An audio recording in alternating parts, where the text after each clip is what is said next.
Late this morning into early afternoon today, February 28th, 2025, two window cleaners were stranded on a flailing scaffold rig at the Time Warner Center, buffeted by high winds. They were untethered, and no one yet knows why. Listen to FDNY explain what they know so far.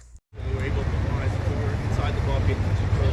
Shortly after that, they were able to bring them into the building safely, and they were treated by EMS, and they were transported to Cornell. They were in full stable condition. Underpass 1 to finish 9 to 5 Units did an excellent job at this, and that floor is here to speak for. Lieutenant Nick Snyder, SCH, NEI, TDR, Ladder Company 4. We arrived on scene. Initially, we got the ticket for scaffolding canyon. Pulled up on scene on the corner of 58 here. My chauffeur leaned over to me and said, gave me a confirmation, said we do actually have scaffolding. It's hanging. So he made a great decision to block off the street for traffic, any sort of pedestrians.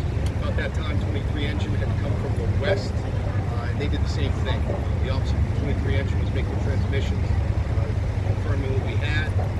Both chauffeurs did a great job blocking up the street, securing the area. We made our way up to the 78th floor. Just ahead of us, 23 engine had taken another elevator. They brought a life-saving rope. The ladder floor had brought life-saving ropes and utility ropes. To the 78th floor, we also sent our roof firefighter to the roof. Once we got up there, as soon as we opened the apartment, the door to the elevator rather, I could feel like a gust of air. I knew that the window had been taken at that point. We came into the room, and they were swinging back and forth, and the scaffolding was twisted. We were able to get eyes on two occupants, communicated down to 9th Battalion, let them know that that there were actually occupants inside the scaffolding, and they were not secured. They weren't tied off. They had harnesses on, but for some reason they were not secured to any sort of safety lines. Members of 23 engine and 4 truck acted quickly using 23 engine's life-saving rope tied to substantial objects. Then we're able to tie off the left-hand side of the scaffolding. Once that was secured, Rescue 1 had actually just made their way up to the apartment at that point. Had a quick discussion with the officer from Rescue 1, and Rescue 1 members then had all of their equipment up there. They acted quickly, tied off a substantial object to the right side of the scaffolding, secured that side, and then they went to work.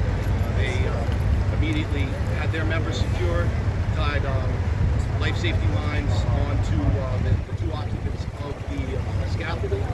And as soon as they were all secured, members of Rescue 1 started going through their evolution and getting them closer, the occupants in the scaffolding, closer to the building.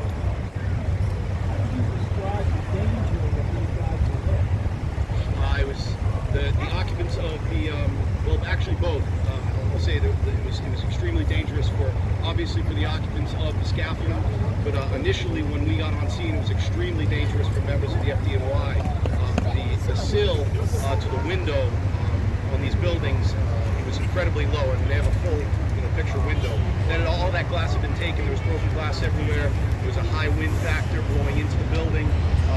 There's glass pretty much raining all over the sidewalk when we pulled up. But also we had to be careful for our members that we're operating essentially on the ledge of a 78-story building.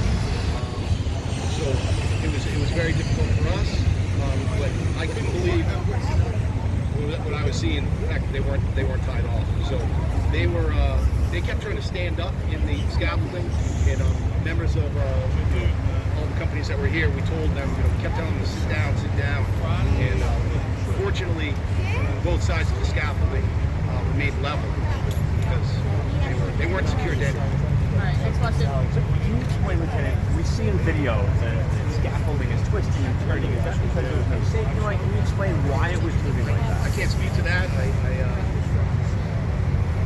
I don't know why it was rotating. It was extremely windy.